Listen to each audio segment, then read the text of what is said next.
ఏరియాలో నిర్మాణేషన్ ఉంటుంది, అక్కడ తాగుతారు లేకపోతే ఏదైనా ఇల్లీగల్ యాక్టివిటీ చేస్తారు అని తెలిస్తే ఆ పాయింట్ మనం పెట్టేసుకుంటే మనం ఉండకపోయినా అదే వెళ్ళి ఇంటికి వచ్చి యూజ్ చేసి నాకు ఎవరెవరు ఉన్నారని మనం చెప్పి వచ్చేస్తుంది. సో మన ఆఫీసర్స్ టెక్నాలజికల్గా ప్రివేన్ అవుతున్నారు. సో మనం కూడా దానికి మ్యాచ్ అవ్వాలి. రూరల్లో ఉన్నాము, మనకి అవసరం లేదు, చిన్న కాదు కదా, మనకి కాస్ట్ ఎందుకు అనేది మీరు ఆలోచించాలి.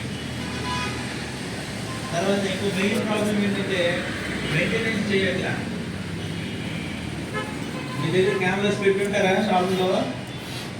పెట్టినప్పుడు ఎన్ని పెట్టారు చెప్పండి, ఇప్పుడు ఎన్ని పని చేస్తున్నాయి?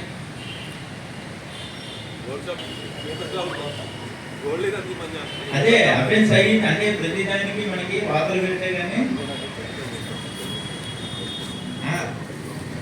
ప్రతిసారి ఏమవుతుంది, మనకి ఏదైనా దెబ్బ తగిలితే ఏం నేర్చుకోము. కానీ ముందే మేము చెప్తున్నాము కానీ అవసరం లేదు, నాకెందుకులే, నా జరిగినప్పుడు నేను చూసుకుంటా అని అనుకుంటా. షాపు మిగతా షాపు పెట్టుకుంటారు, అందరూ పెట్టుకోలేదు.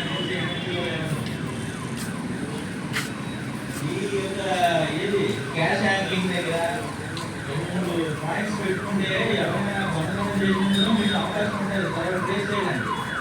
లేకపోతే మీ దగ్గర పనిచేసిన మీద మీరు అనుమానిస్తారు, దానివల్ల ఏమవుతుంది?